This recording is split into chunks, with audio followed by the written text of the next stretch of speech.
Thanks so much for being with us, Samantha. It's great to be here, Bonnie. Thanks for having me. Our pleasure. You know, we're going to start with the basics. Tell us about the founding of Fierce, what the acronym means, and a little bit about your athletic background. Sure. So I played Division I soccer at UConn, University of Connecticut, and during my time in college, I had a reversion back to my Catholic faith via an encounter with Christ in the Eucharist.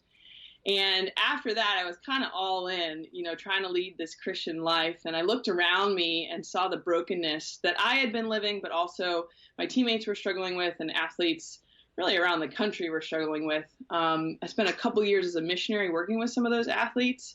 But thereafter, the Lord kind of prompted on my heart to start something just for women, to help really answer these deeper questions of, well, who am I? What does it mean to be an athletic woman? And what is the purpose of my body and my sexuality? So I tie in a lot of theology of the body teachings. Fierce is an acronym. They're big words, but they kind of lay out our formation, if you will. So F is for femininity, answering that question, what does it mean to be a female athlete and feminine athlete in sport? I is identity. So we have to start first and foremost with the fact that we are daughters of God. Before an athlete, before our performance, that's where our identity lies. E is embodiment. So we talk about the beauty of the female body. R is receptivity. We talk about the height of our femininity revealed through our bodies, being that receptivity and how that's played out in sport. C is Catholicism. So Fierce is open, and we reach athletes of all faiths and backgrounds, but everything we preach is based off the truths of the Catholic Church. And then E is encounter. So we equip athletes that we work with to then go back to their teams to share these truths with those around them. That's beautiful. Thank you so much for explaining that to us. I appreciate it. I'm someone who's a product of an all-girls Catholic high school, so I appreciate the focus. Also appreciate the focus that it's the 50th anniversary for Title IX, which of course opened up a lot of possibilities and opportunities for female athletes, but also now of course we're seeing some challenges. Can you tell us a little bit about that and expand on it? Yeah, so basically Title IX opened up equal opportunities in education for women, which included athletic departments. So this was huge. I mean, women were given equal spots, equal scholarships in sport. Unfortunately, it kind of opened the doors for the feminist movement within sport. And in a lot of ways, women tried to beat men rather than, being equal but different. And so you saw this rise of kind of this radical feminism. But today, Title IX is under attack because the Biden administration is seeking to change the word sex. So Title IX prevents sex-based discrimination to gender. So basically what this allows is for transgender men, we've seen this, this last year with the Penn swimmer, to compete against women. And so it's really unfortunate, because it really is, it's frustrating, and it's hard for women who, can't do anything, and they're getting beat.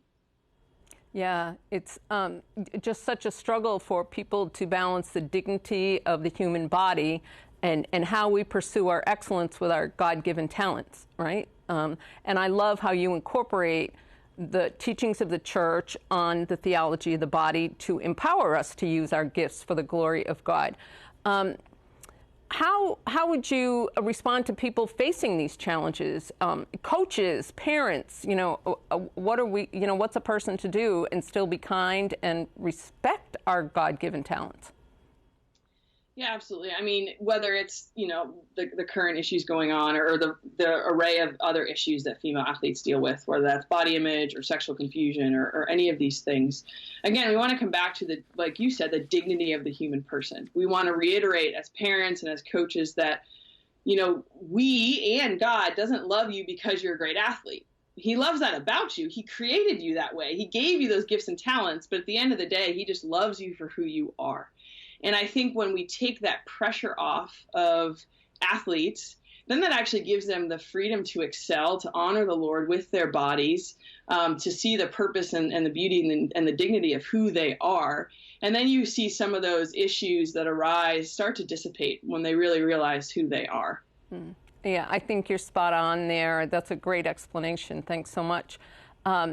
These certainly are challenging times for families and for student athletes and professional athletes.